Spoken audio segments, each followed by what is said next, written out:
We'd like to thank our sponsor, iZotope, the absolute leaders in design plugins for audio restoration, mixing, and mastering. At iZotope.com, you'll find a plethora of tools and suites that will enhance your audio production, whether it's voice, video, podcast, or a full production recording session. Check out the industry standard audio repair tool RX11, the multi-tool mixer plugin Neutron 5, or the powerful Ozone 11 mastering suite, plus tons more. Go to iZotope.com, use code FRET10 at checkout for 10% off. That's iZotope.com, and the code is FRET10, FRET10.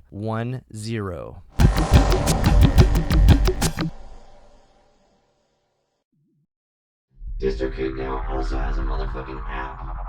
The DistroKid app is available for iOS and Android. You can now get an additional 30% off if you go to distrokid.com/VIP/cult. That's distrokid.com/VIP/cult. Or you can get it in the App Store. Fuck. All right, we're rolling. Rolling. Planet B Presents Cult and Culture Podcast. Welcome to episode 62 of the Cult and Culture Podcast. I'm Justin Pearson. And I'm Luke Henshaw.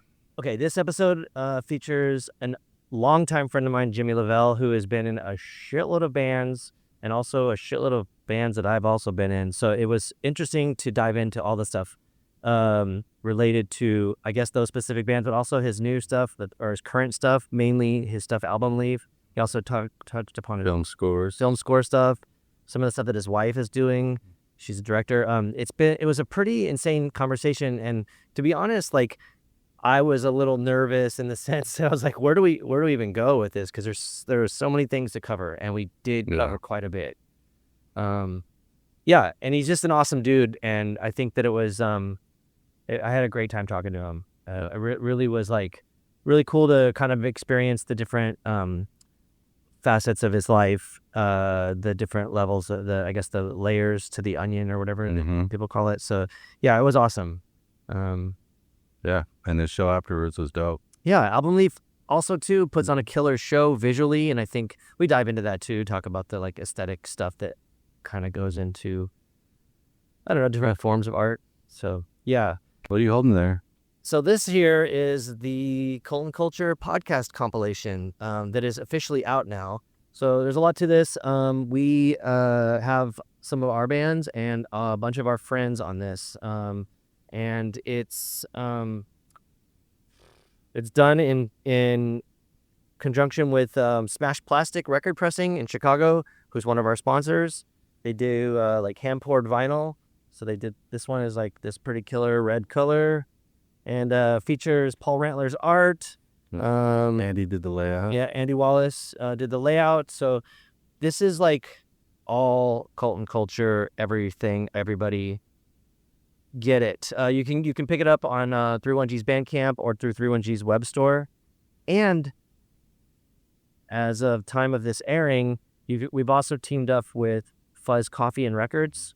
So what they're doing is there is a benefit coffee that's coming out.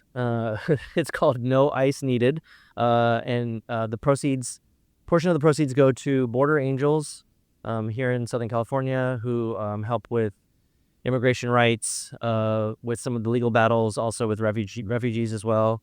And so you could pick that up from Fuzz Coffee and Records. You get a bag of coffee and a record. Nice. Almost as much as just the record on its own. So you should check out Fuzz Coffee and Records or check out 31G. You should get this compilation. It's limited to 500. It's awesome. And it has all of our friends on it. And fuck ice. Fuck ice.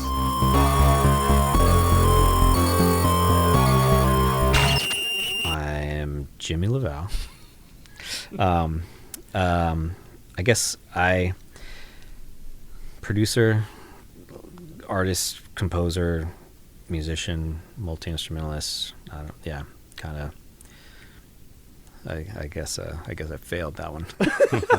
Wait, you failed at which part? No, I don't know. Just like the intro, yeah. Oh, no. I don't really know. Well, it's complex. Yeah. I understand. Right. I guess, yeah, it's always been a weird thing as far as like the mini different sort of hats. But I guess when it comes down to it, it's just It's all art, right? Yeah, it's all art and music. Yeah. I'm not like you. I think I'm just some asshole that can like fuck around with a bunch of different things, and I would just be like, I just call it art because I don't know how to play music, you know. And then it sounds like you're a douche when you're like, I'm an artist, and you're like, oh, fucking cool, dude. Definitely saying I'm an artist. does. Like I'm an artist. Yeah, that's not a. I think we talked about it before. Like, I hate saying that, but also like, am I a musician? If you played a note, I'd be like, I have fucking no idea what note that is. Sorry, Right. you know. I mean, even with the music I make, I get asked like, "What kind of music do you make?" And I'm always like, "Ugh." Like, fuck. Here we Yeah. go. And then, because I know I'm not gonna. If I say electronic, which is kind of what I feel like is the heart, it's like that's a broad umbrella. You know, Oh, it's 'cause like how alternative music is now exactly. just this thing. Yeah. Yeah.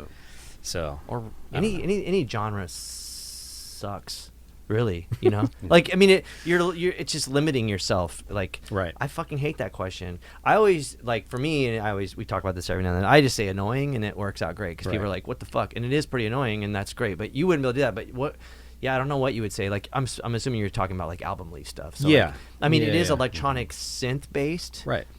It didn't start out that way. I kind of evolved into that. But I still like at the heart of it, like what my influences were that. It was like Aphex Twin and like, you know, Brian Eno. It was kind of the clash of those two were like direct, like just like picked apart that, you know. That's a cool two references to Yeah. grab. Totally. Damn, dude, I never really thought of it like that. Yeah.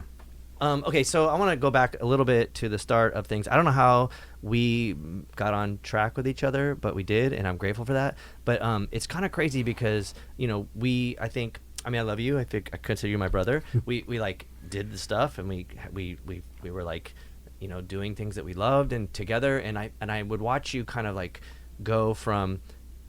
I think because you were already playing with Gabe in a couple projects, but I think we really became friends when you were in Guyver 1. Yeah. And then I poached you. It was Corey. Yeah, it was my best friend in high school, Corey Ross. Yeah. Was he was dating Maya, I think, who was living at your house. But anyways, the worlds kind of like collided where like Corey joined Guyver 1 after Steve. I don't even know what happened with that. Oh yeah, but Steve, like, whatever his name was. Steve, yeah. I can't remember his name. Yeah. Not Steve Miller, because we can probably talk about him at some point, Yeah. but not Steve Miller. Not so, Steve Miller. yeah. Steve Morgan? Scourge. Or Steve something? Scourge, Steve but Scourge? yeah, it's because it that was in a wasn't his band real called name, Scourge. right? No. Anyway, and then so Corey started playing that, and then I kind of got pulled into that, Yeah. and then I think it was with the Locust that I started to play keyboards. Well, yeah, you because didn't have a keyboard player, I and think it was the like- earlier Locust, before we had any synth, we Yeah. played shows with Guyver 1, and we became like, you know, sister bands or whatever, and we Yeah. were like, that's cool. And I think that at some point, you and I both had a falling out with your old singer, Eddie Castro, Right. And so then I was like, join the Locust on keys, because we were like, we're gonna fuck up everything with Yeah. our shit, and then you joined. I think it was predated because I was into Locust and Guyver, and then But he got mad about it. he It got was mad like a about it. problem. Yeah, exactly. Which was Yeah. like, Yeah. I mean, here. yeah. To each their own. Yeah. No, You know, totally, people have totally. like egos and stuff. Metallica? yeah. Sort of like that. Yeah. Only Metallica. Yeah. I mean, it was a pretty tight time period, even like outsider looking in. Because even when it was like Swing Kids was happening, and I was like a fan of that, I think it's kind of, I always think it's cool because the shows that we're doing now, there's a press photo. Swing Kids ones. The Swing Kids shows, yeah. That's a press photo that before we did press photos, new ones. Yeah. The old one was You're watching. I'm the like, band, and it's at Soul Kitchen. It's Yeah. like front and center. Yeah. I'm like right in the middle. And Well, it's there's like, Locust photos where Joey's watching you. Oh yeah. Oh, that's cool. Off the record, which is kind of yeah, crazy. that's right. Yeah. Totally. So it is cool, and I Yeah. like the incestuousness. But Yeah. going to just for one little second on the Swing Kids thing, Eric Allen, R.I.P. But he was like so adamant about being the only guitar player in a Right. band, because I think he came from Unbroken, which had 2 guitar players, and he really wanted to do the Scott Bartolone thing. He was like, I want to do like my own shit by myself. And as much as he was like very obsessed with John Reese's world, which Rick Froberg and crew were part of that, Aren't we all? he was like, yeah, but he was like, I'm gonna be the only guitar player, and the only. Originally, he was like, okay, but Aaron Richards, who was the Naniac Arrow guitar player, he was like him, and then Aaron was like, the band's too metal, and then he was like Toby Christensen, Right. and Toby was like very much embarrassed of his history with struggle Right. and stuff like that. So, and then the only other person Eric was like, is acceptable to be in Swing Kids was you, and Nice. and you did it, and then we Yeah. broke up. So Yeah. Did Toby and Eric cross in struggle? yeah. But Toby after struggle was like pretty embarrassed Did it about go it. Cliff, Eric struggle? Cliff and Eric were in it in the beginning, Okay. and then Cliff quit. Right. And then that was Toby. Yeah. Yeah. But so it's crazy because I watched you. So you joined the Locust, and then we started the Crimson Curse, and then it was kind of crazy because I started not knowing like musical theory or knowledge or whatever. I'm not trained at all. But I watched you and Christopher Sprague have this like sort of like John Reese, Rick Froberg kind of intertwining of guitar stuff, Right. And that later on went on to your stuff Yeah. with Tristeza and Yeah. everything. But it was really fascinating to watch the two of you work together on guitars and create something that I thought was at the time very unique. And I might get in trouble for saying this, but I'll preface it by saying I love Converge, but I think that we were fucking around, and then the Crimson Curse was, and then Jane Doe came out and was like, everyone kept telling me like, yo, their guitars are just like the Crimson Curse, and I was like, I don't know, I just sing, I don't know what's going on. But you guys had like a technique that was pretty unique in itself. Yeah, I think it was. I remember it was the chord. It's an octave with the. I guess it's a minor third all the time. So is it like three in a row? It's three in a Yeah. row, yeah. And that's Yeah. the chord structure. It's Yeah. like those three, and Yeah. that was like the basis of all Crimson Curse Yeah. songs. Was just like, and then also the Yeah, like the bending. Yeah. the bending Yeah. of fourth fret or third fret, first fret, and then bend up to the fourth. So to, like, it's match just it. it's a discordant chord. I that guess so. kinda Yeah. Unsettling. Yeah. And that was the I kind. don't even know how we fell into that. We just kind of did. A lot of prog rock. Yeah. Just has a lot of King Crimson. Yeah. Totally. Which would make That sense because was- yeah, I that think we was were trying to always- get like spooky and like sad, or scary. I don't know whatever the right word is, but I thought that was great. So it was crazy because then you went and fucked around and became a drummer in GoGoGo Airheart, which is Yeah. kind of wild because I was like, yo, what's up with this guy drumming now? Really fucking sick. And no offense to their other drummers. I don't know who Yeah. was the drummer before you. Andy Robillard. Okay, great. But I was Yeah. like, you came on and you were just like, oh shit, there's like weird swag and like you had these like funky, I Yeah. don't know, like almost like Latin rhythms. I and was shit. super into Can, and that was like Can and Noi, and that was like drum 101 for me. It was like Can, Noi, and dub. It was like all that kind of shit. Can I was also like, say maybe also just the fact that you're from San Diego and we were Yeah. like fucking with like Mario Rubicaba and like Right. Clickata Akatawi and all these Yeah. like kind of strange beats that normal music didn't really engage with Yeah. at that time. I mean, I don't know. I don't want to feel special about like what San Diego had, but I definitely feel like it was fucking special. I mean, It was still like- is. Yeah, and I mean, clearly with like reissues happening and like other just like the ode to the time period, but like I mean, Clickata Akatawi was just like a mind-boggling thing to see. Completely. Jehu was insane, and also Completely. even with like Mark Trombino's he's a fantastic drummer, but he's kind of a straight ahead drummer. Yeah. But it was just like the angular guitars and the blend of it all, like just like it's solid, steady backbeat with just like the madness of like John and Rick and like I don't know. I just feel like it's I don't know. It's unique to San Diego, and I feel like I don't know, maybe because we lived it, but Yeah. it's I don't know.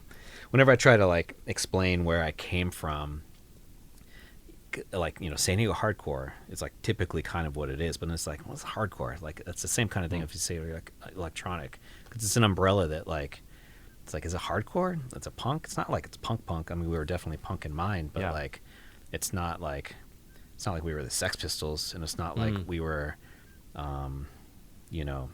what Judge or like you know what I mean? Like those I don't know. It's kind of a trip, and then I feel like it's hard to explain like what it was. Yeah. But I feel like it was just like a mindset and like a unity amongst everyone. Sure. Which Which brings us back to like how you can't explain that Album Leaf is electronic music without people misreading that. totally. So I think that like that's an interesting thing because we bring it up. It comes up a lot on this podcast with people from San Diego or about Yeah. San Diego and how it is like pretty eclectic. And I think that that's an important thing to realize. Like we are able to kind of fuck with whatever we want and make something hopefully unique out of it. I mean, I've seen it with all of Luke's work, all of your work, and a lot of our friends are able to kind of take pieces from here and there and make something different. So like a good point is like how you said what you think Album Leaf is now, and your two reference points are we both love, or we all love, and that's great. But there's like a lot of depth to that, like because you are like inherently punk and you come from a hardcore scene. That is also, there's parts of that in the way you like facilitate. Still, yeah. I mean, I think about it all the time whenever I do shows. The way that I do all of this stuff, like I don't know, like the mindset that was like kind of ingrained during that time. It's like it doesn't go away, you know. And even my manager, like she comes from the same cloth. Yeah, she has that same. Yeah, it's like, and it's, who's your it's manager? Kinda, her name's Laurel. Yeah, Laurel Stearns, yeah, of course. And you know, she was around in those days, and she still is. Like she's fucking still, Def Club played in the sewers in she was there. in Yeah, LA. totally. She was there. Yeah, it's like but she gets it. It's like, and I feel like that's important. Like completely, you know, like just that, like just to kind of have that understanding. You know, yeah. Actually, like to draw this sort of like line in the realm of, because like here we are older and we've like embraced the commodity of music and art, and so like I like the fact that like we were talking about this before I started recording, and I think it's important to say that like, so Swing Kids are playing a few shows here and there when we can, and there are restrictions. Obviously you have a family and stuff like that, but there's also just like life restrictions. It's not a band that's going to go on tour. We're not like gonna be like, we're refused, because no one gives a fuck, to be honest. Like it's still just like kind of the same thing where people don't care that much. But the fact that like there's sort of like this standard, like, well, if we're gonna play, we have to fly there, and it has to make some sort of sense. And then all of a sudden we have like Positive Force DC being like, yo, we want you to play this benefit show, there's no money, and you're like, oh yeah, we totally should do that. That I think is a good move, and that says like quite a bit compared to like, I don't know, I shouldn't say it, but other bands that are reuniting that are just like cash grab. Yeah. It is what it is. I mean, that shit's important. It's always important to because that's where we came from, and it's relevant. It's still what like Discord in general, or Positive Force or whatever. Yeah. Well, that, and also what it was a Juneteenth racial justice rally awareness, and it's like, okay, they're asking us to be a part of that, and it's like, this is an important cause, and like, why would we say no, sorry, we're not gonna show up for, we're not showing up for racial justice. Like that's not us. That's not where we, because that was, you know, in the root of all of that back when we were kids. That was like where that was our mindset. It's and like, why did we do it? We didn't do it to be like, this is gonna be a career, because fuck that, you know. But we did it because we kind of had to, in a sense, to survive, and so here we are navigating the modern world as adult people, and with a different perspective, but with similar references, I suppose. Right.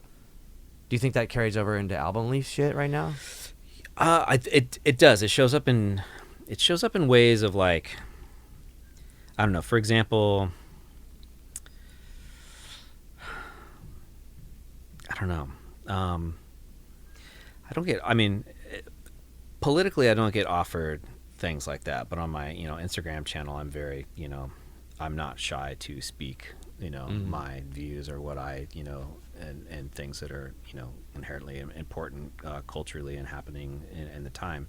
And, you know, of course, if you have a public profile, or if you're an artist or a band, you know, you can't choose your fans' political views, and they'll clash, and you know, there's things like that happen, and you can alienate them. Yeah, exactly. Or they say like, the comment of like, you know, just stick to music. Like there's so many times that like people say that. It's like, so you get that even as Album Leaf? Yeah, I'll get that too. Wow. Yeah, like DMs. Like on the slide, people. Usually it's like a troll trying to fucking be like. That happens too, but like, keyboard warrior. Yeah, right. But yeah, I mean,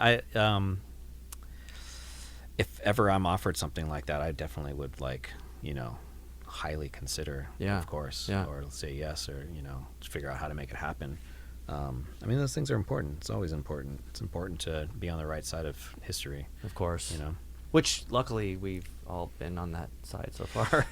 Right, Some and of it's our side, yeah, at least. yeah. You know, but like that's also the other tough thing is like things that seem so blaringly obvious. You know, like it's just like how can you not see this like totally like this the light is so bright on this issue that it's like so clear, and yet you know, I don't know, it's interesting, it's frustrating, but It is weird too because we had Waddy from the Exploited on, and I'm a big fan of that guy's career and stuff. But he's had some like problematic stuff, and he was like getting canceled the night before we even had him on the podcast because they're like, he's a Nazi, and I was like, dude, this is crazy shit. You want to come on and like you still want to do this podcast, and like we can address that. And he was like, let's do this, and he was very open about it, and he had such an interesting perspective because just as we were growing up in the late 90s and early 2000s, it was a different landscape than it is now. But for him in the fucking late 70s, early 80s, completely different landscape. Yeah.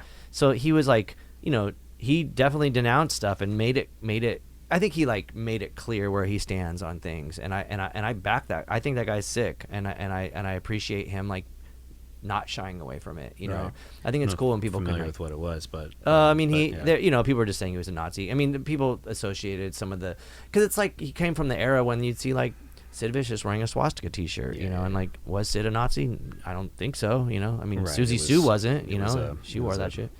So yeah, it's kind of interesting to like see the transitioning of like the nihilistic elements of punk or something. But it is kind of jarring when you have people being like coming at you as an artist being like, you shouldn't do this, and you're like, where's the fucking parameters? Like, I can do what I want. yeah, totally. And why would I not? Yeah, you know, yeah. I'm not here to please you. Yeah, really. I mean, and it's sometimes that sounds very like harsh to say. Like you're like, I'm not doing this. You don't make music for the fans. You make for the people that like. You just make it because, I mean, for me, that's what I do. I make music because I make music, and you like it. Like, you can't choose your fans either. Yeah. You know? But I think on like a major scale, I look at like Roger Waters or Bruce Springsteen, like people that are like very successful, and also very vocal, and like I can only imagine the shit talking that those people kind of have to deal with. Oh, for sure. I feel like though, I mean, I love Roger Waters and like especially how vocal he's been. But like, I also feel like he's unbothered by any. Oh sure, yeah, like, totally, yeah. I mean, I don't even really like Bruce Springsteen's music, but I love him now. I'm like, oh fucking, I'll stand behind that guy. Like, that's sick. You don't like Born in the USA? You know, I do like Band in the USA, and that whole thing was kind of cool. Do you guys know about that? When he like teamed up with Two Live Crew. Yeah. And I not a Two Live Crew fan necessarily, but I was like, oh, that's sick that he's like just letting them use that. What's funny is I remember that. And Born in the USA is like an anti-American song, like, and it's I don't know. Most administrations missed that point. Exactly. Which has to be. It's like that's got to be. Same thing with the CCR song that Trump tried to use earlier, or he did use. Yeah. And they were like, I can't remember which one it was, but or whatever was like, no, this is an anti-fucking American song. Like, totally. But it just sounds so patriotic. Yeah. Like, Right. Yeah. I mean, it's kind of crazy, like when you get into the political sphere, where like how colorblind, I guess pun intended, a lot of these politicians are like using like Foo Fighters or fucking Nine Inch Nails or whatever it is, and like it's pretty wild. On that note, there's this part in that movie. Oh fuck! I can't remember. It's called 013 or Dark 13 Hours. Oh, 0 Dark 30. Whatever. Yeah. Where they use a Rorschach song in this like interrogation process where they're like, that's right. Yeah. And it's like, that's the fucking homies. Like, that's crazy that they're like putting on a record. Yeah. And torturing someone. Right. Right. So it is pretty interesting how that stuff works. But so can we talk a little bit about your film scoring stuff? Yeah. And maybe something, have you and your awesome wife Kate collaborated on a film? Yeah, as a well? handful of things that we've done. Which all are, or some are like very political in nature? Well, she's social justice, women-focused, forward filmmaker. Like that's like her. That is what she focuses on. And so her very first film was a film about two Somali refugee women. They actually lived in San Diego. We weren't living here at the time, but she followed them and just like, in the face, like, they wore hijab. They were Somali. They face Islamophobia, like, left and right, and like kids come in. Just she kind of like documented following them, and they were also refugees. They had their parents weren't here. They were by themselves. She followed them. It's a short that she did, and I scored that with ukulele. Whoa. But like I used it in a very cool way. Like not to talk shit, but yeah, of course, ukulele. You're like, Yeah. I'll just fuck with this other no, instrument. no. Right. But I detuned it and did all these different things and just like made it into like kind of a different, and just didn't play it in like, the sort of sense of, like strumming it, and just kind of like melodically played it. But her next film was called Ovarian Psychos, and that was about an all-female bicycle brigade from Boyle Heights in Los Angeles. All women identified. And they would basically kind of organize these rides to kind of take back the safety that they felt on this, to feel safe on the streets. And What year is that from? that she followed them from 2012 Okay. to 2015, I think. So before like the gentrification really 2014? hit. Yeah, Yeah. before gentrification hit. And it premiered at South by Southwest. Uh-huh. And So she's pretty lucky that she's got this husband to fucking score her stuff. Huh? yeah, but in the same token, I'm lucky because she's gotten me lots of work. oh yeah, cool. I mean, she cool. pretty much the first film that I did was a documentary that do you know he just passed away actually, Matt from Bellini, Matthew. He played with Bellini. He played with do you know Bellini? I don't think so. Bellini is this like Sicilian metal band or rock band that like Damon Che was playing drums from for a long time, and then Damon Che quit. Now Alexis from Girls Against Boys Soulside is playing. Wow. And anyways, Matthew, they were, I forget what band he was in, but we played a show together in Albuquerque, and he gave me a DVD of a film, and he said, "Hey, my friend made this doc. She used a bunch of your music. I knew I was playing a show with you. I thought I could hand it off to you, and like, so you could approve it." And so, because at that time that was happening more so. It was like through the 2000s, my music was being used a lot in like shows and films and things like that. Stuff that I was already created and released, like just sync wise. And so I was used to that. And then this particular film, I was like, this film is insane. It was about a little girl who was born with it was called Apert syndrome. By the time she was like 2, she had like 50 surgeries or something insane. Wow. It was like basically like kind of they're born with their brain won't grow, like the skull like is fused shut, so the brain grows, and it just kind of like they have to like go through all these and keep moving the brain to accommodate for the growth, and just very challenging. And it was and this woman who made the documentary, her name was Tisha Blood. She followed this girl. She was a neighbor, and she followed her from the time she was born, or 1 or 2 years old, I think, up until she was 13. Wow. So it's this really long, process documentary. And I saw that, and they had used a bunch of my music in it, and then I offered to score it. And I was like, I'll score it for free. I want to like, try to like flex that muscle, and then I did it. And then after that, then Kate basically started getting me into, cause she comes from the documentary film making world, that community, and people just kind of reaching out, and her just saying like, oh, my husband's a composer, check this out. And then a lot of the people would be familiar with my music, with Album Leaf, and then they'd be like, "Oh yeah, I know that's it. Oh, cool." Yeah. And so it kind of started that way. So as much as she uses me, I definitely owe a lot to her as far as that's concerned. But the last film that we did is she did an experimental short on a female Muay Thai champion boxer. And shot it very extremely up close and personal. Basically follows her training for a fight that you never see, and just kind of like her getting stronger and stronger and stronger. And for the score, we used only gym sounds and breath, and that was all that I used Right. for Whoa. the entire thing. And Yeah. so it's a lot of just like, you know, like with Muay Thai, there's a lot of you know, like just Yeah. like that kind of stuff, and I could kind of grab those things and just like delay them and swirl them, and then the mix of the film is a 7:1 like immersive, just like totally like really surround heavy film. That's I think that's great to repurpose or like reimagine like what sounds can come from. Yeah, totally. And that's the kinds of things that she's really good at. She'll be like, what if you just did this? You know, I mean, I do feel like I have my own voice with film scoring, but she'll often say like, what if you just did this? What Yeah. if you just did that? And I'm like, oh, that's cool. And then, like limitations, you know.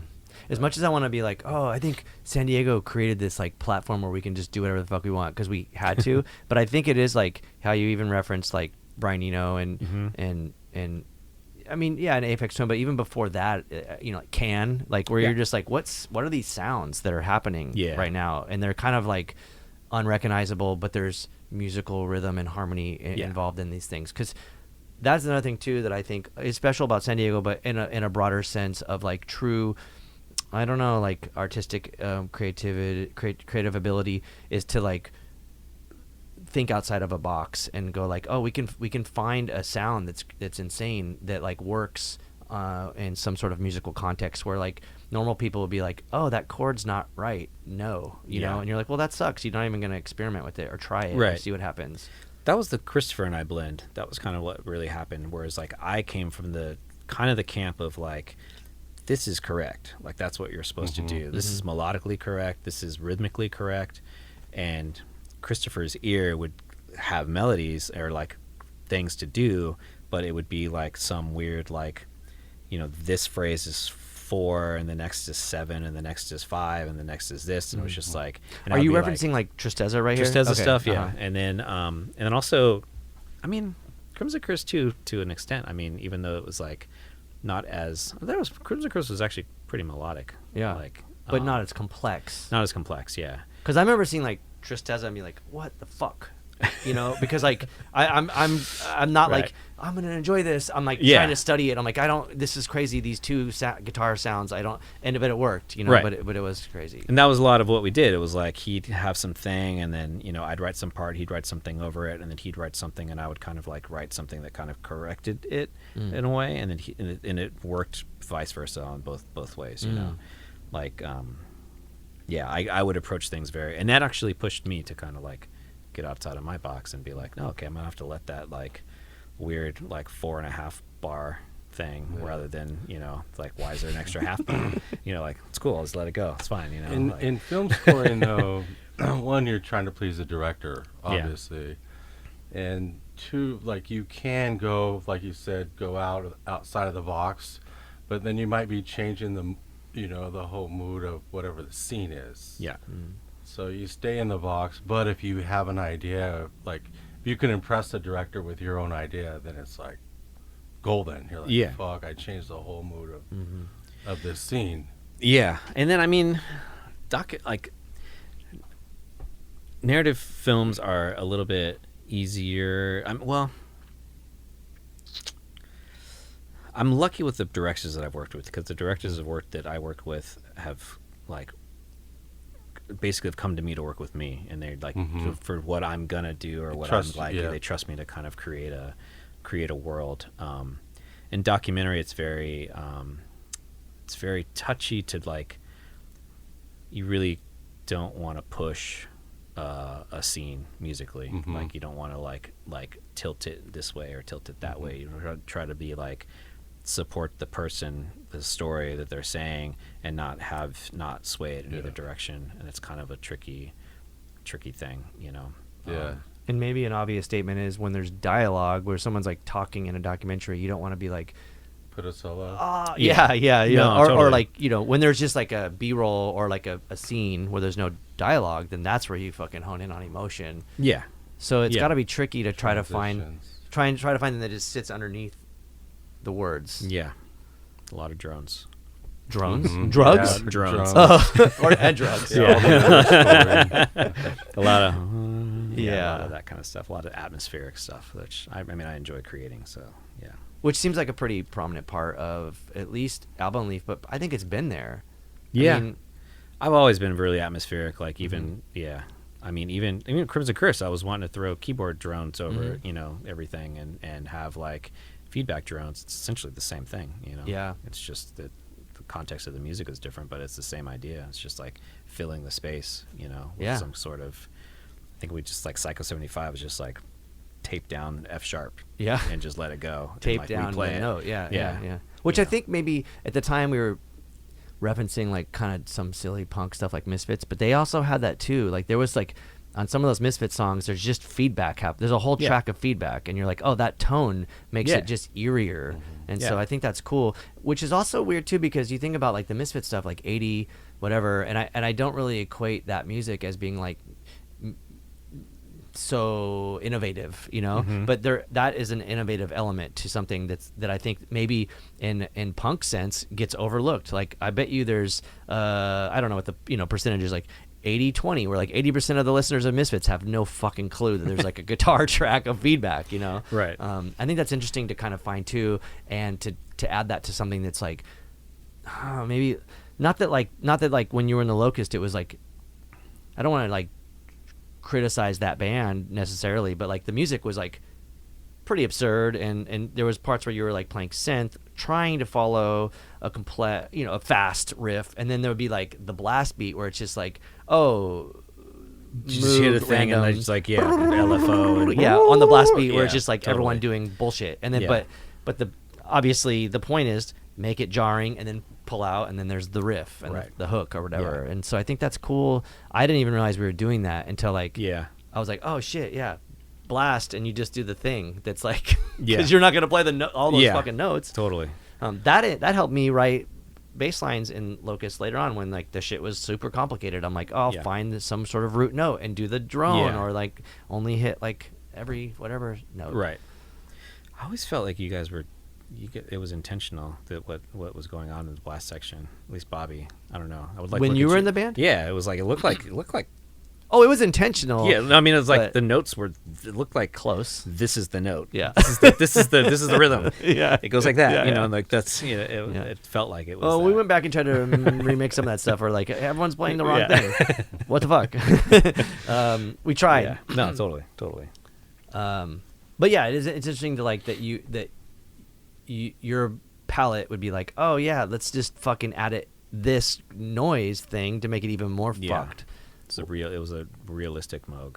Yeah, which is those are pretty sick. Yeah. I forgot what they're called. Bobby still has it. Great synth. Yeah. Which maybe Bobby still has it. That should be the same one because it was the same his. one. Yeah. We found it at a Golden Hill pawn shop for $75. Yeah. It's probably worth a shitload of money now. Yeah. There was a Golden Hill pawn shop, the one right around the corner from where we lived. Yeah. That's where I got my first Rickenbacker for $210. Like, it's just like, I don't know where that came from. Yeah. What do you mean? I'm just saying, like, how to get to the pawn shop. I don't know. And the Moog, the realistic one. Yeah. It's just and they didn't know what that stuff was, and we didn't either. We're just like, cool, take it, you know, like, whatever. Yeah, totally. So yeah, I think like the stumbling upon things are pretty rad. I also want to ask you about like you've done some other projects that were that are pretty like substantial. Like you did some collaborations with a bunch of different artists that I think maybe I would love for you to talk about. Your resume is like kind of fucked in a good way. Is it? What am I? Like, are there some bands that you messed with that were like, oh yeah, let me go do this thing with you? Like, I think you met people through Album Leaf and started doing other things, right? Right. Well, I mean, I played in Black Heart for a long time. That's pretty wild. Yeah. What'd you play in Black Heart? I played bass, actually. But I actually, through the years with Black Heart, I played drums for them for one show. Actually, yeah, while I was on tour with another band, I had this band. I joined this band called, well, I guess Sam Fogarina from Interpol and Adam Franklin from Swerve Driver. Which person from Interpol is that? Drummer. Okay. Yeah. Who else comes from the hardcore scene, actually. Florida hardcore scene. He's probably 10 years, 12 years older than we are. He's actually, but he and Adam started this project between the two of them, and then Interpol's in town, and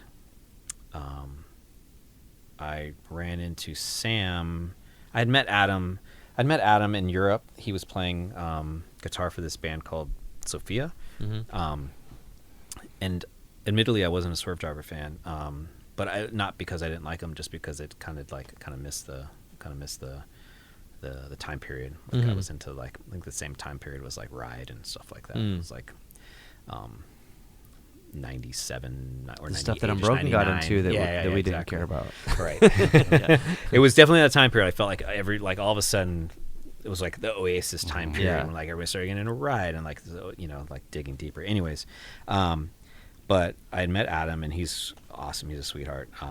And Sam was in town DJing, and Sam was like, "Hey, I just made this record with Adam. I know you know him. You should check it out." And then I ended up playing keyboards and synths and pianos for that. And then we made a whole record, and then we toured. That band was called Magnetic Morning. Also, there was another guitarist from Interpol, like not one of the main guys, but this guy named Blasco, who was also in the band, and another guy named Josh. There was that. I'm trying to blank. Did you on, lived in Iceland for a while and did something? Well, I didn't live. I recorded, so I spent a lot of time there. Yeah, but I was with Sigur Rós. Those guys and their studio. Were you in that band or did something with them? I toured. So I toured with them, and I think it was their first U.S. tour in 2001. It was actually like playing in the band.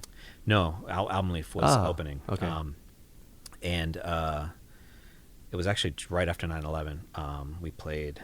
The tour started like September 18th, something like that. It started in Detroit. And so I did that tour, and then I did another tour with them in 2003, playing solo, opening for them in Europe. And during that time I was traveling with them. When you did the solo thing, was it Album Leaf? Yeah. Yeah. It was always Album Leaf. I've never played under my name, which has always been kind of a... But, I mean, Album Leaf is just you writing, and then you have people play it. Yeah. And I also, like, for a long time kind of like... It still happens. Like I just, you know, like this dad friend from school. We were at a friend's house the other night, and you know, don't ever talk about what we actually do. And he was like, "Oh, Album Leaf?" He's like, "Oh man, I used to listen to you guys." You know, it's like always referring to it as you guys. And I did that for a long time, where I kind of presented it as a band. And I kind of wanted it to be like that, even though it was always just, you know, me. But like when I toured, I had a solid unit that was always the same. But the records were always just myself. But yeah, it's kind of a weird thing where I like never took my like played as Jimmy LaValle. Yeah. And I think the only reference is like other people that can kind of like have different monikers and it's all known. You know, like I don't feel like. So I started to release like my score stuff under my name, and it just would like admittedly kind of tank and not really get noticed. And I was just like, fuck. So Album Leaf is like synonymous with you, Yeah, it's so I kind of tie it, But I also like, you know, I do want to be known for the other things that I've done, or like, you know. Do people trip out when they're like, you were in the fucking Locust? Like, not expecting that? Because that's pretty jarring, the split. Because a lot of people are like, that guy was in the Locust? I was like, yeah, that's weird.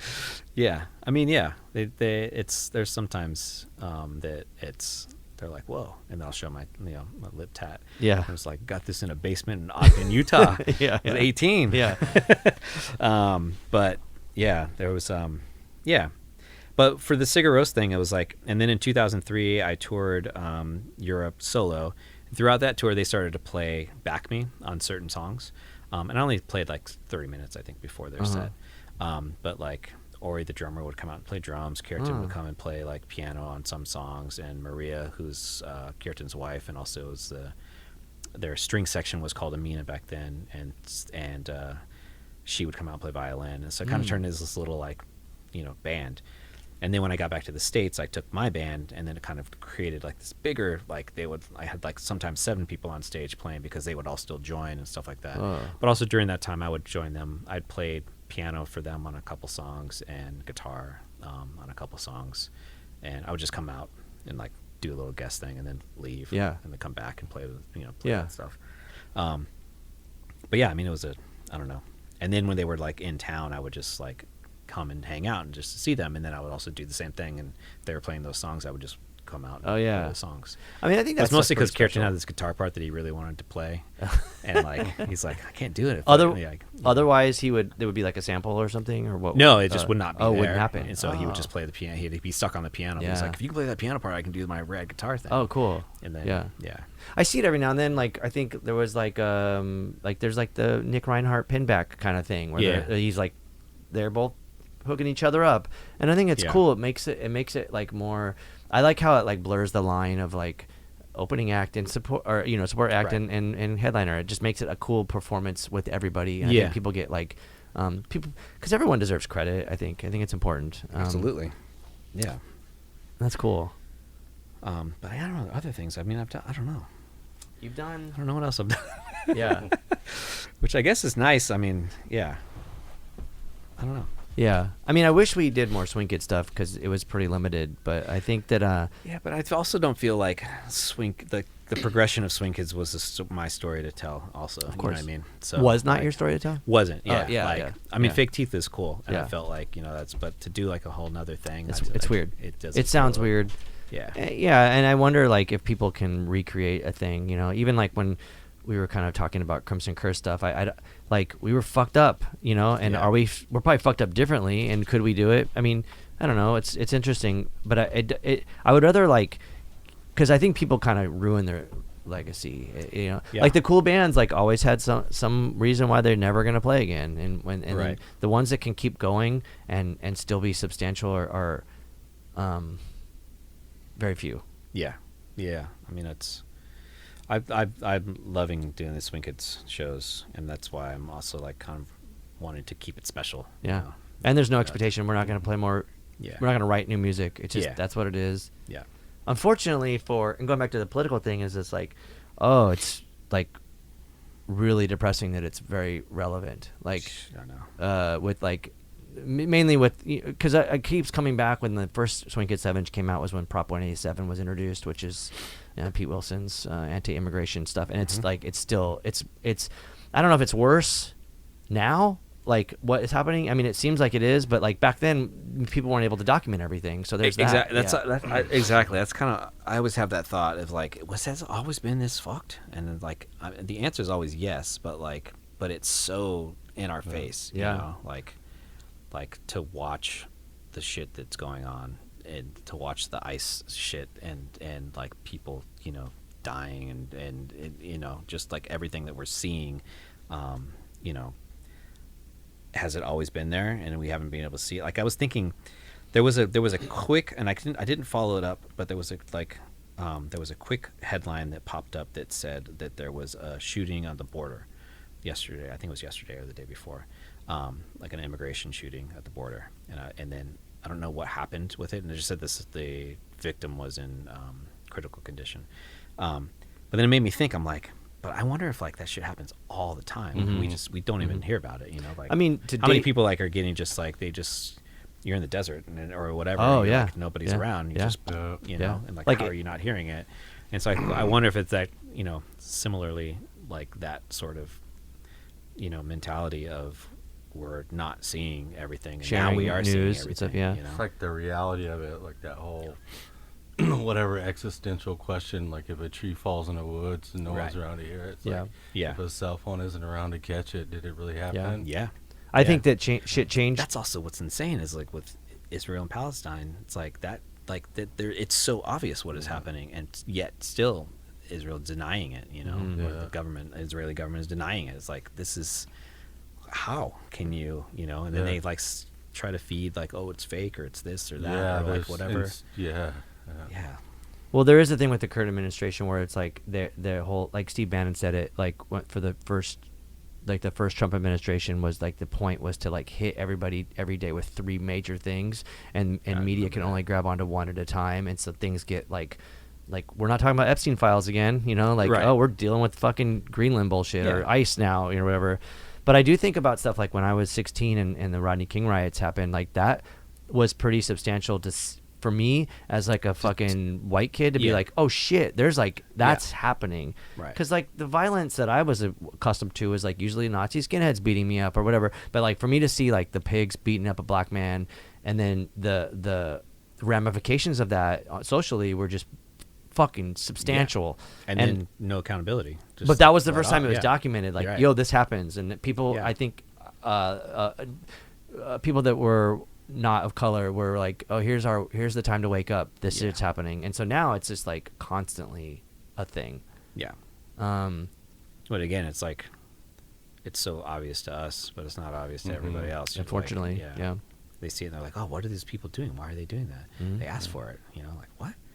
Yeah, it's pretty crazy too, because I always have a problem where people are like, oh, let's wish peace on every living being, and I'm like, I don't know if I can do that, Right. and I'm constantly, it's in the back of my head all the fucking time, because like I see it in my neighborhood, I see it obviously on our social media feed, but it is a trip to kind of think about that, and then I wonder if like that sort of like mental anguish that we kind of are faced with daily comes out in the art, and maybe that is why San Diego had such a crazy time creating music, because we were dealing with all that shit, even though we didn't have social media back in whenever we started playing music in the 90s. It was still like right fucking there. Yeah. Racist shit, and we had like Roger Hitchcock was our fucking mayor, Right. and like all kinds of racist shit was going down. So I Yeah. think it like, Because it was more like on the radio and the news and things like that. Yeah. That for us to find out about it. or to see our friends Yeah. deal with it, Yeah. I mean, or our bandmates, like it was felt. And so I think that's like an interesting thing. And maybe too, like, cause you were referencing like different kinds of, punk, like you said, like Judge and stuff like that. And I don't know those guys, and I don't know how it was in New York or whatever, but it's just Yeah. like, I think that a lot of that stuff, like at least like when you come to like talking from like certain genres of music, like straight edge hardcore was never interesting, because it was just like white dudes that were like pretty well off, and it's like, 100%, it's like, I can't agree with that, or I can't understand that, because Yeah. there's just no depth to it for me. There's nothing to grab onto. Yeah, it does. I don't want to. Go ahead. I don't want to talk bad. I try to not be as critical as I there's a thing amongst my friends, is like my friends just they just don't think I like music. Like, Yeah. Like I say I don't like music. I just don't. I mean, I do. I like so Yeah. much music. So do but I. It's just like, you know what I mean? Yeah. I'm like, I just don't like that. Yeah. I don't know how to say. I know. Yeah. I don't think I'm better or this or whatever. It was just like, that's, I don't know. Anyways, but yeah, that hardcore scene, I never got it. Well, I have an Never got it. interesting like thing that this was in a conversation I had with a friend of mine the other day, where it's like about that band Turnstile, and so like Yeah. how massively successful that band is. And there was a few things that I was like pointing out. I was like, oh, it's weird that like they became like the new band when they had already been a band for 10 years. I think that's a fucking problem. And then also the fact, because I think it came out in the news recently, like they're like gaslighting something, like ICE protest or some bullshit. And I was just like, and then the fact that it's just like this kind of like quintessential, here's hardcore stage diving, it's cute and fun, and I was like, it's just like, it's kind of like there for you, like you don't have to make it, you don't have to like create it, you don't have to like have a thing happen, it's already like kind of just there. And it's that's where I think you lose this like inability to make something that's like, I don't know, like that has like validity to it, or there's like substantial depth to something. I actually have not heard Turnstile. I've never heard it before. Yeah, I didn't know. I didn't know about that at all. And then I was like, whoa, what is this? Yeah. That's not saying much again, but for myself, I guess. But the difference I feel, I don't know, like the accessibility to like make something and release it and get it to the masses now is pretty fantastic. Like it's pretty insane. amazing, yeah. And it's insane to like think like we could make a song right now, and then we could put it on SoundCloud, and then it could be on DSPs, by the Friday or whatever. Dude, and like, I just recorded an and Anal boom. Trump record 2 days ago, Yeah. and it came out yesterday. Exactly, yeah. Overnight. Right.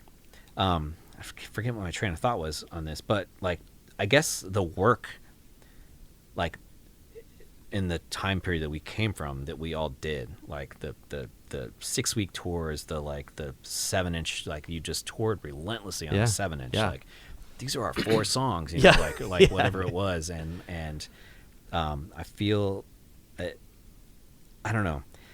the term like pay your dues kind of like it resonates in a weird way as far as that's concerned, but like it's also, I don't want to like knock the accessibility and like what you know, new artists and new kids and like are able to do, like stuff that my kids listen to, or now they're starting to get into their own stuff, which is pretty cool, and finding things on their own, which is also pretty cool. But like before, again, similar kind of thing.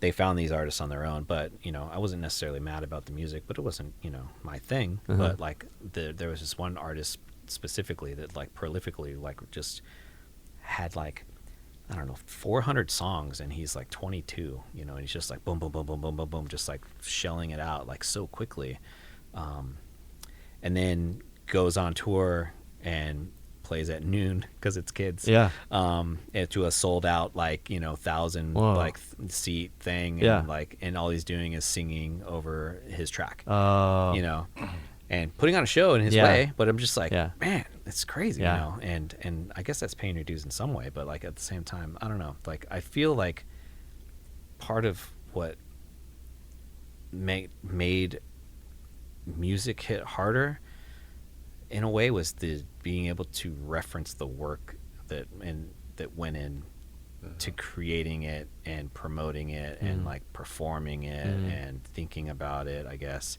And again, all that stuff still happens, but I guess it's something about.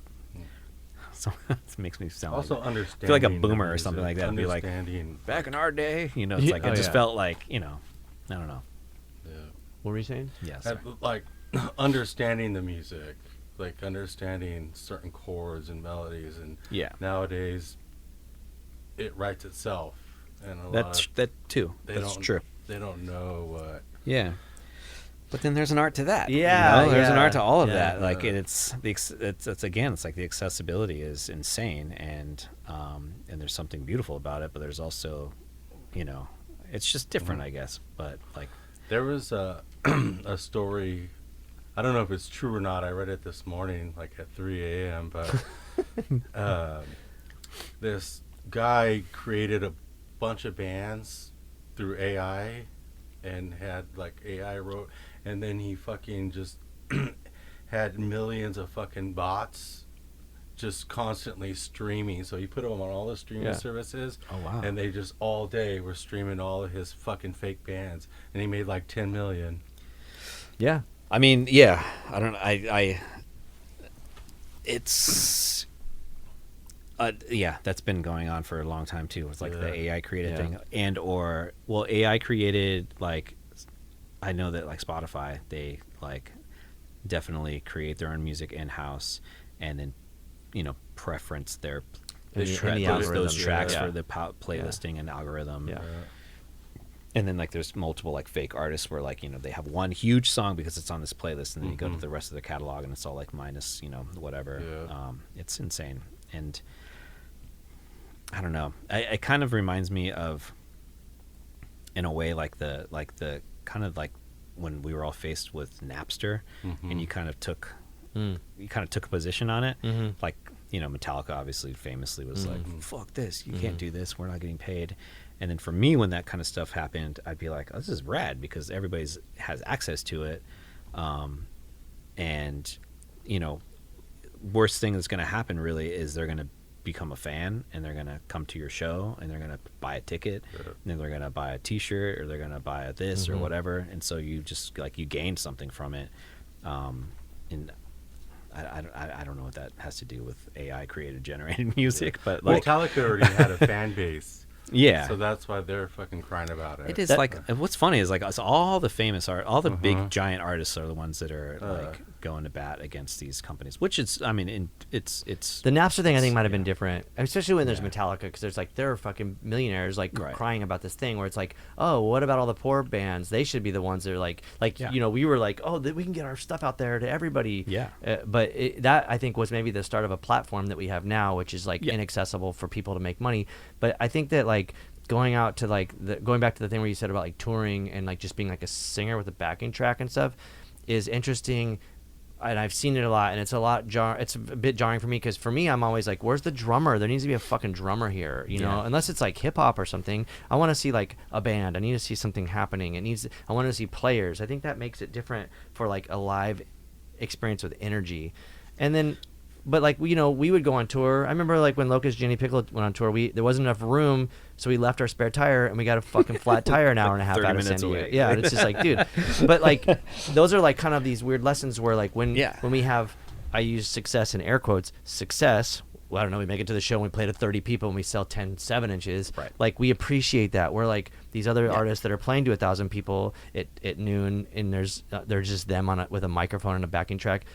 The amount, I think, of like rewarding or like looking at like success in a financial way is interesting because for me and Luke at least, like I feel like we had never were able to achieve that, you know, and that's fine. But like I feel successful in the sense that like I've gone out and even like addressing the thing where you were like, I feel like an old person, but like I'll go out on tour and play to 50 people still, and there'll be a 12-year-old kid there that's like, this is the fucking craziest shit, and It makes it all worth it. Always. Dude, it's crazy. I mean, Def Club just played a show. We played to we were on tour with Melt Banana, but this kid came out. His name is Tornado. I think he's 11, and he fucking played one of our songs. Right. Played drums. Ripped. Amazing. Like, and you're just like, I mean, granted, the kid has like rad parents, but like that kid is gonna do the next really good big thing. You know, like he's gonna do the thing because he's using technology and he's experiencing things, and he's also exposed to like the roots of stuff, you know, which I think maybe we all kind of came from that as well. Like we had our elders teaching us what totally is cool and right and good. That's a lot of that. Like when I was 14, it was like you were part of like the elder group that, you know, it was like you guys, the whole thing that was going on at the you know, the Golden Hill House, Avocado 500 Club, that whole deal, and then there was like, you know, 3 Mile Pilot Camp, all of those, and then there's like Rick and John, and it was like all of those people that were all like, you know, that was as a 15-year-old kid who was just like discovering, kind of falling into like the scene. I don't even know how it did. I don't even know how you even got into it. Like I can't remember even what happened. Like just started hanging out in Hillcrest, going off the record maybe. I don't know. Probably. Like, but when you're 15, someone who's 17 or 18, that's like a generation ahead. Yeah, you for know? Sure. You're not in high school. You live by yourself. Yeah. What? What's that all about? Yeah. You know. Yeah. But yeah, there's always the people that came before, and it's, I don't know. But I think that again, like I meet younger people that are making fucking amazing creative music and inspire me to be like, or not, maybe not inspire, but also like put me in check. You're like, oh yeah, fuck, you guys are ripping. I gotta like not get lazy, because I think a lot of people do that too. You know? Yeah, that happens that happens a lot. That and I was gonna say that just sparked that, like that's happened in the film composing world too, where like younger composers are coming in and they're really like challenging the old guard of like the Hans Zimmers and the Alexander Desplat's, and it's like all of these kind of like, you know, mainstay composers that have kind of done and shaped, you know, film music for so long. All of these new kind of younger, more creative, more experimental composers are coming in and really challenging and making them all kind of, I don't know if you can tell or if you're paying attention at all, but film music has been changing like over the last Same with film. Yeah, exactly. And also too, there's like the ability to filmmakers, obviously, you know, and the fact that it shifted from analog to digital. There's more tools to do different things. Same with recording. I mean, when we recorded all that early Crimson Curse shit or Swing Kids, or it was like on tape, and then we don't have the tapes anymore, and we're fucked. And you can't like splice things up and move it over. Like, dude, I shit the bed on every fucking recording I did with you, you know. And it was just like, I don't know, we didn't have time. Do you use RipX? I always wonder, like, if I should put, like, I have that program RipX, if I should drop a Crimson Curse song in there and just see what happens. Like, you mean to split the stems? Yeah, like that's like an AI algorithm, stem splitter or whatever. I mean, it depends. Some of the tones. I don't even think it would know what to do. It'd be like, you would be surprised. Nathan and I just did an all leather one, and it found the well in the all other stuff. There's no drums, or no real drums. It's all it found the drums. I think it takes like. Oh, that's a percussive thing. That's the drum. Yeah. It was like it's a sword or like a drill, you know. But like it was like drums. But the master needs to be defined, like low, And it- mid, high. Yeah. If it's all It's like too frequency cluttered. based. Yeah. But then when you get like the stem split, it sounds like it's underwater. It's really fucking weird. You I have to know. edit Yeah. EQ the shit out of And it. then they sound right together. It's Yeah, weird. yeah, It's like yeah. individually it's all Yeah. Yeah. But there's not a day that goes by where if I accidentally hear a Swing Kids song, I'm like, dude, what the actual fuck? Like, how did I let that happen? You know? But I didn't know any better, so it is what it is. Yeah, it'll sound pretty good to me. You weren't on those records. No, I know. So fuck exactly. you. So I can tell you. I'm the as weak link. As a receiver. I am the it's wink like, link yeah. in that band. So it is what it is. But but even that's an interesting thing too, because even the Swing Kids stuff, it's like when we play, I would like say to like and to myself too, like, yo, we can't be like lazy about this. We have to be Yeah. better than we've ever been. Because people are like, if we were just as good as we were when we were that age, it's fine. But the world's changed. We have to be Yeah. fucking gnarlier, and that's Yeah. that's a thing that I think maybe you're talking about, like new film score, younger people doing like you have to be like just more on top of it and more wild or fucking creative or whatever it Yeah. is. Absolutely. Totally. You said something earlier too where I was you were like, oh, there has to be a drummer on stage or something like that. It's funny that you said that, just because like that is actually exact like my show tonight is just or the tour that I'm doing is myself and a drummer, and that's it. Oh, And so it's like, but again, it's like Yeah. I need that drummer. Yeah. The drummer needs to be there. It's And important. yeah. And I'm doing a lot, and there is like, I do use a computer, but I also like, back in like the DIY kind of headspace, like I program all my lighting. I like spend fucking hours like just I know, like, I've seen it. Yeah, triggering yeah, cues and yeah. doing this and making sure Yeah. that everything's right, redesigning what it's going to look like, making sure that like, I don't know, there's something about, and this is like, I don't know, this is my own take and like, like just watching a band like could, or maybe I'll just say myself, like I feel like watching a show of mine without anything could be boring. So I always want to try to like Make a thing. like make a course. thing, make an event, make a special thing. Like how many times you go to for instance, the Casbah, on a nightly basis or whatever, how many shows you see there, and it's all it's the same thing, just different people, different music. So I always want to try to create something, some sort of unique, new experience of some sort. I mean, it was like when we first saw the VSS, like Sonny had Yeah, his own light exactly. show, and you're Yeah. like, what the fuck And is all he was this? doing is hitting like a power strip. Yeah, yeah. It's like whatever it was, Crazy it's like, shit, it was yeah. so effective. Yeah, It's all and we it need just to do. that was the thing, and it was like, oh, Yeah. And I think, I mean, maybe that I don't know, but it's one of those elements. It that, is like, that same idea. It's Yeah. like, Yeah. you just do something that's, you're like, whoa, this is amazing. Yeah. It's like a whole new experience. Yeah. It's special. Well, anyhow, I think that like maybe it's obvious. It is obvious that your whole existence is seeped in San Diego, and I think that's cool. And when people like go, "What kind of music do you play?" It'd be nice to be like San Diego music, And then you're just like, and that's kind of like a middle finger to Right. like explaining yourself. But I think that it's it's apparent, and I think like everything you've done is awesome, and I appreciate you in this world. I did from the moment I met you until right now, dude. Yeah. But yeah, we could wrap it, and I think it's sick that you're still doing rad shit, whatever it is, album leaves, Swing Kids, whatever. Yeah. I try to keep it real. Yeah. Yeah.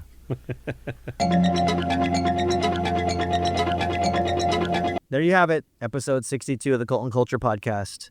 We would like to thank you, the viewer or the listener, always, Ruinous Media, Andy Wallace, Smashed Plastic, everybody else. Get our coffee collab with Fuzz Coffee and Records, and we would be psyched on you supporting the podcast. Also, abolishing ICE. Yeah. We will see you on the next episode. Bye.